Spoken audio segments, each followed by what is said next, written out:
Six morality shop মানে নৈতিকতার যে দোকান সেটাকে বলা হচ্ছে নৈতিক দোকান, যেখানে দুই নম্বরই হবে না, দুর্নীতি করবে না, সেই দোকানকে বলা হচ্ছে মোরালিটি শপ। এখানে কিওয়ার্ডস দেওয়া আছে, দেখো প্রাইস ট্যাগ। প্রাইস ট্যাগ মানে হচ্ছে মূল্য তালিকা।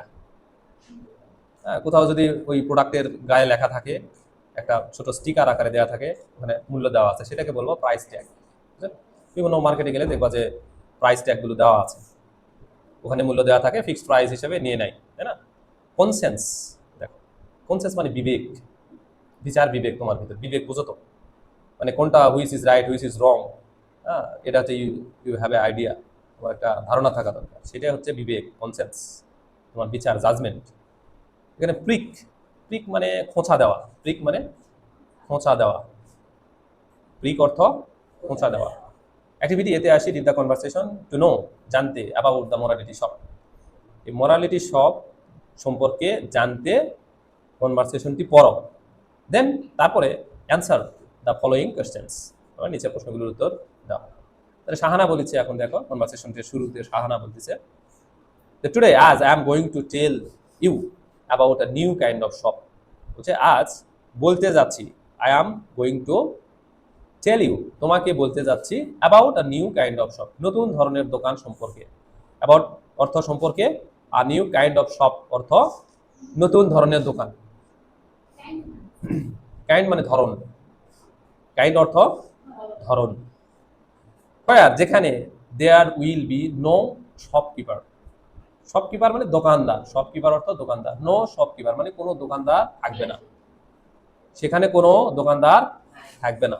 উইল বি থাকবে না, উইল বি মানে থাকবে না বা হবে না। তো এখানে মানে এই জন্য ইংরেজি ভাষাটা ফিল করতে হয়, কোথাও হবে উইল বি মানে কোথাও হবে, কোথাও থাকবে।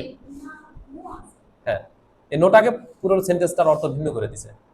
উইল বি নো শপকিপার মানে সেখানে কোনো দোকানদার থাকবে না, অর্থটা ভিন্ন করে দিছে। আচ্ছা, the price of each item or thing, প্রত্যেকটি জিনিস, ইচ আইটেম অথবা জিনিস, এর অফ বিভক্তি, মূল্য, the price, will be written লেখা থাকবে, উইল বি রিটেন অর্থ লেখা থাকবে, উইল বি রিটেন অর্থ লেখা থাকবে, on a small piece of paper, কাগজের ছোট্ট টুকরো, এর অর্থ হচ্ছে কাগজের ছোট্ট টুকরো, a small piece of paper, কাগজের ছোট্ট টুকরোতে, on on a small piece of paper মানে কাগজের ছোট্ট টুকরোতে লেখা থাকবে, উইল বি রিটেন। কি লেখা থাকবে? দ্য প্রাইস, কিসের price? Of each item or things, thing প্রত্যেকটি জিনিস, ইচ আইটেম মানে প্রত্যেকটি জিনিস, ইচ আইটেম অর থিংস প্রত্যেকটি জিনিস এর মূল্য লেখা থাকবে ছোট্ট একটি কাগজের টুকরোতে, সেটাকে বলা হচ্ছে প্রাইস ট্যাগ। আমরা আসতেছি নেক্সট, দিস এর বলে দিচ্ছে, this price tag will be attached, এই প্রাইস ট্যাগটাকে আবার অ্যাটাচড করা হবে, যুক্ত করা হবে, উইল বি অ্যাটাচড মানে যুক্ত করা হবে, লেগে দেওয়া হবে। বুঝতে পারছো? কোথায় লেগে দিবে?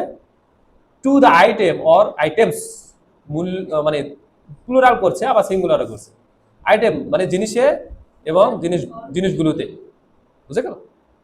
আচ্ছা, you will pick an item মানে তুমি একটা জিনিস নিবে, ইউ, হ্যাঁ, ইউ লাইক তুমি যে পছন্দ করো, ইউ লাইক তুমি যেটা পছন্দ করো, এটা বুঝে নিতে হবে, বাংলাতে একটু সরাসরি কনভার্ট করা মুশকিল। বলতেছে যে you will pick an item, pick মানে তুলে নেওয়া, পিক মানে কি? তুলে নেওয়া। তাহলে you will pick an item মানে তুমি একটা জিনিস তুলে নিবে বা নিবে, দোকান থেকে নিবে, সেই কথা বলা হচ্ছে ইউ লাইক তুমি যেটা পছন্দ করো। বুঝে গেল? একটু কমপ্লিকেশন আছে বাট সহজ, কঠিন না। লুক অ্যাট দ্য প্রাইস, প্রাইসের দিকে তাকাবে, এখানে উইলের পরে আছে, উইলের পরে লুক ধরে নাও, তাহলে প্রাইসের দিকে তাকাবে, মূল্যের দিকে তাকাবে। প্রাইস ট্যাগ মানে কি? ওই মূল্য তালিকার দিকে তাকাবে। আচ্ছা, and put the money in the box kept there, এই পুট দ্য মানি, এই পুটের আগে উইল একটা ধরে নাও, তাহলে তুমি টাকা রেখে দিবে, পুট মানে রাখা, ইন দ্য বক্স বাক্সের ভিতরে, কেপ্ট দেয়ার, এই কিপ থেকে কেপ্ট আসছে মানে এই বাক্সটি সেখানে রাখা আছে, যে বাক্সটি সেখানে রাখা আছে, কেপ্ট দেয়ার, কিপ থেকে কেপ্ট আসছে। বুঝতে পারছো? সেন্টেন্সটার মানে একটু জটিল মনে হচ্ছে, বাট সহজ আছে। উইলটাকে আগে ধরে নাও আর ইউটাকে আগে ধরে নাও, কারণ একই সেন্টেন্সের মধ্যে এত কিছু তো লেখা সম্ভব না, এই কারণে ওরা শর্ট করে লিখছে। তাহলে you will pick an item you like, তুমি যে পছন্দ করো যেটা সেটা তুলে নিবে। Look at the price tag, মানে মূল্য তালিকার দিকে তাকাবে। অ্যান্ড পুট দ্য মানি, এবং টাকা রাখবে। ইন দ্য বক্স, বাক্সে। কিপ দেয়ার, যে বাক্সটি সেখানে রাখা আছে।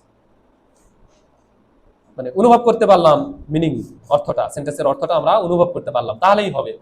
আমার না যে পরীক্ষায় পুরোপুরি লিখতে হবে অর্থ, কিন্তু বাট অর্থটা বুঝতে হবে, তবে তোমরা ইংরেজিতে লিখতে পারবে। বাংলা বুঝে ইংরেজিতে লিখতে হবে, এটাই নিয়ম। অ্যান্ড দ্য থিং, এবং জিনিসটি ইজ নাও ইয়োর্স, এবং জিনিসটি এখন তোমার। নাও মানে এখন, ইয়োর্স তোমার, বুঝছো? জিনিসটি এখন, এবং জিনিসটি এখন তোমার। যখনই তুমি টাকাটা ভিতরে ফেলে দিলা, তখনই কি তোমার জিনিসটা হয়ে গেল। এই কথা বোঝানোর চেষ্টা করতেছে ওরা। আচ্ছা, তারপরে আছে the students are not clear about this kind of shop, মানে শিক্ষার্থীরা, স্টুডেন্টস আর নট ক্লিয়ার মানে পরিষ্কার না, বুঝলো না আর কি, পরিষ্কার বুঝলো না। এখানে পরিষ্কার না বলতে যে ময়লা হয়ে গেছে তার গায়ে, সেইটা না, এখানে পরিষ্কার বুঝলে না। Students are not clear means they are not understand, মানে তারা দে আর নট আন্ডারস্টুড, তারা বুঝে নাই। বুঝতে পারছো? এখানে ক্লিয়ার মানে কি, বোঝা না বোঝার কথা বলা হচ্ছে। নট ক্লিয়ার মানে বুঝে নাই, ব্যাখ্যা পাই নাই। About this kind of shop মানে এই দোকান সম্পর্কে, এই ধরনের দোকান সম্পর্কে বোঝে নাই। দে নো, তারা জানে, দ্যাট যে, আর শপ অলওয়েজ, একটা দোকান সব সময়, হ্যাজ আ শপকিপার, মানে একজন দোকানদার থাকে একটা দোকানে, সব সময় একটা দোকানদার থাকে। সো তাই দে আর কনফিউজড, তারা কনফিউজড অর্থ কি, বুঝে নাই, মানে তারা দ্বিধা দ্বন্দ্বে আছে, কনফিউজড, তারা দ্বিধা দ্বন্দ্বে। সুতরাং তারা দ্বিধা দ্বন্দ্বে আছে, মানে কি আসলে সঠিক জিনিসটা কি তারা মানে মার্ক করতে পারতেছে না। এটুকু বুঝলাম কিনা? কনফিউজ মানে কি, দ্বিধা দ্বন্দ্বে, মানে ডিলেম্মা যাকে বলা হয়। এর আরেকটা ইংরেজি আছে ডিলেম্মা, মানে দ্বিধা দ্বন্দ্বে থাকা, মানে বুঝে নাই, বলছে ক্লিয়ার বুঝে নাই, এই কথাটা বোঝা যাচ্ছে। আমরা নেক্সট, স্টুডেন্ট জিজ্ঞেস করবে শিলা, ইন দ্যাট কেস, এই বিষয়ে, ইন দ্যাট কেস ওই বিষয়ে, ইন দ্যাট কেস ওই বিষয়ে, someone may take a thing, in in that case, এখানে বোঝা যাচ্ছে যে মানে ওই সময়ের কথা বলা যাচ্ছে। In that case someone may take, মানে একটা জিনিস নিতে পারে, আ থিং একটা জিনিস নিতে পারে, মে মানে পারা, টেক মানে নেওয়া, আ থিং মানে একটা জিনিস, অ্যান্ড গো এবং গো অ্যাওয়ে চলে যেতে পারে, উইদাউট পেইং মানে টাকা না দিয়ে, উইদাউট পেইং অর্থ টাকা না দিয়ে, উইদাউট পেইং টাকা না দিয়ে চলে যেতে পারে, গো অ্যাওয়ে। আচ্ছা, শাহানা এরপরে বলছে নোবডি উইল ডু ইট, কেউ এটা করবে না। উইল ডু ইট মানে কেউ এটা করবে না, নোবডি কেউ করবে না এটা। ইফ এনিবডি ডাস, কেউ যদি এটা করে, ইফ যদি, ইফ অর্থ যদি, এনিবডি ডাস কেউ এটা করে, তাহলে কুমার পরে একটা শব্দ বাংলাতে বুঝে নাও, অনুভব করো, সেটা হচ্ছে তাহলে। ইট উইল বি স্টিলিং, তাহলে এটা চুরি করা হবে। স্টিল মানে চুরি করা, সেখানে স্টিলিং আসছে, এটা চুরি করা হবে। মানে কেউ যদি এটা করে, টাকা না দিয়ে যদি সে চলে যায়, সেই কথা বলা যাচ্ছে। কেউ যদি এটা করে, ইফ এনিবডি ডাস, কেউ যদি এটা করে, তাহলে এটা চুরি হবে, সেটাকে চুরি বলা হবে, সেই কথাটাই বোঝানোর চেষ্টা করা হচ্ছে। It will be stealing. Ratul বলেছে তারপরে, who will see them stealing, কে তাদের দেখবে চুরি করা, কেউ তো নাই, there is no shopkeeper. Who will see them stealing মানে সেগুলো চুরি করা কে দেখবে, দেম বুঝাতে এই জিনিসপত্রকে বুঝাবে, বুঝা গেল? দেম মানে কি, সেগুলো, মানে সেগুলো চুরি করা কে দেখবে, সেই কথাটা রাতুল বলেছে ম্যাডামকে। ওকে, আমরা নেক্সট সেন্টেন্সে চলে যাই। শাহানা বলেছে কনসেন্স, বিবেক বলেছে কনসেন্স, বিবেক, বিবেক, বিচার বিবেক, তোমার ভিতরে যে বিবেক আছে, কাউকে গালি দেওয়া হবে না, কারো অন্যায় করা যাবে না, এটা কি বিচার করার যে জ্ঞান, সেটাকে বলা হচ্ছে বিবেক। তোমার ভিতরে যে অ্যাকশন কাজ করবে, সেটা হচ্ছে বিবেক, কনসেন্স।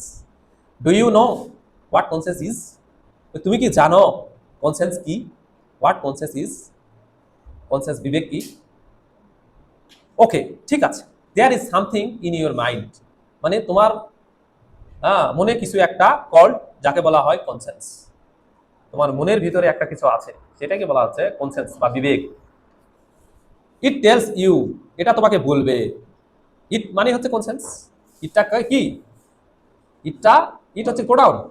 প্রোনাউনের তো একটা নাউন আছে, সেটা কে এখানে? কনসেন্স। তাহলে কনসেন্স তোমাকে বলবে ইট টেলস ইউ। ইট মানে কি? ইট অর্থ হচ্ছে এটি। এটি মানে কি? এটি কি? কনসেন্স। তাহলে বিবেক তোমাকে বলবে, সেই কথাটা বলা হচ্ছে, বিবেক তোমাকে বলবে, বলে ওয়েদার ইউর অ্যাকশন, তোমার কাজ, ইউর অ্যাকশনস মানে কি? তোমার কাজগুলো, আর রাইট অর রং, মানে রাইট মানে কি? সঠিক। এই রাইট মানে ডান, ডান পাশও হয়, বুঝতে গেল? এই রাইট মানে আবার অধিকারও হয়। আমরা তিনটা জিনিস শিখবো, এরা সেন্টেন্সের ভিতরে ইউজের জন্য অর্থ ভিন্ন হয়। রাইট মানে সঠিক, রাইট মানে ডান, ডান পাশ, রাইট মানে অধিকার, বুঝা গেল? একই বানান, একই উচ্চারণ। যাই হোক, আমরা শিখবো আস্তে আস্তে। তাহলে ইট টেলস ইউ ওয়েদার, যেখানে ইউর অ্যাকশন তোমার কাজ, আর রাইট অর রং ভুল নাকি সঠিক, এটা বলে দিবে। বিবেকটাই তোমাকে বলে দিবে যে তোমার কাজ সঠিক নাকি ভুল। Is stealing A right thing or wrong thing, বলেছে যে চুরি করা, ইজ স্টিলিং, চুরি করা, ইজ স্টিলিং সঠিক জিনিস নাকি ভুল জিনিস, বুঝা গেল? এইটুকু বুঝলাম কিনা? আচ্ছা, কথা বন্ধ করি, এখন আসি নেক্সট পেজে, 38 পেজ নাম্বার। কথা বলো না কেয়া, দেখো 38 পেজ নাম্বার। স্টুডেন্টস এরপর বলছে যে রং থিং, শাহানা এরপর বলছে then your conscience will tell you. হ্যাঁ, তারপর ইয়োর কনসেন্স, তোমার বিবেক, উইল টেল ইউ, তোমাকে বলবে this is a wrong thing, হ্যাঁ এটা ভুল কাজ, এটা ভুল জিনিস। You must not do it, মানে অবশ্যই এটা করো না। You must not do it, মানে অবশ্যই তুমি এটা করো না। ইফ ইউ স্টিল, যদি তুমি চুরি করো, অথবা ডু মানে ওইটা করো, আ ব্যাড থিং মানে একটা খারাপ কাজ করো, যদি তুমি চুরি করো অথবা একটা খারাপ কাজ করো, তাহলে তোমাদের ধরে নাও, তাহলে ইউর কনসেন্স, তোমার বিবেক, উইল প্রিক, তোমাকে খোঁচা দিবে, উইল প্রিক ইউ, তোমাকে খোঁচা দিবে, অ্যান্ড ট্রাবল ইউ, তুমি তোমাকে সমস্যায় ফেলবে, অ্যান্ড ট্রাভেল ইউ, তোমাকে সমস্যায় ফেলবে। এটুকু বুঝলাম কিনা? আচ্ছা, ট্রাবল প্রবলেম একই জিনিস, বুঝা গেল? ট্রাবল প্রবলেম করে তোমাকে সমস্যায় ফেলবে, তোমাকে খোঁচা দিবে। কে দিবে সেটা? ইউর কনসেন্স, তোমার বিবেক, তোমার বিচার বুদ্ধি, সেটাই হচ্ছে কনসেন্স, বিবেক। অ্যান্ড নেক্সট সেন্টেন্স আমরা আসি, and you will never have your peace of mind, যে কখনোই মনের শান্তি, তোমার মনের শান্তি তুমি পাবে না বা হবে না। একটু দেখো এটা, will never have your peace of mind, will never have your peace of mind, মানে পিস মানে শান্তি, আর মাইন্ড মানে মন, তাহলে মনের শান্তি তুমি কখনোই পাবে না। ইউ উইল নেভার হ্যাভ মানে হবে না, পাবে না, যেটা বলো না কেন বুঝে নিতে হবে। এই হ্যাভ মানে থাকা, আছে, অনেক কিছু, খাওয়া, অনেক কিছু বুঝায়, হ্যাঁ, কিন্তু এখানে আসে দেখো পাবে না বা হবে না বোঝা যাচ্ছে, তাই না? সো তাই, আমরা নেক্সট সেন্টেন্সে আসি। সো অর্থ তাই বা সুতরাং, যেটা বলো না কেন হবে। তাই to be a good and happy person, হতে, টু বি মানে হতে, কি হতে? ভালো, একজন ভালো এবং সুখী মানুষ, ব্যক্তি, পারসন হতে, you should have a clear conscience, তোমার থাকা উচিত, ইউ শুড হ্যাভ, তোমার থাকা উচিত একটি পরিষ্কার বিবেক বা স্বচ্ছ বিবেক। এখানে ভালো হয় ক্লিয়ারের বাংলাটা স্বচ্ছ যদি বলি, তাহলে আর একটু বোঝার ক্ষেত্রে ভালো হয়।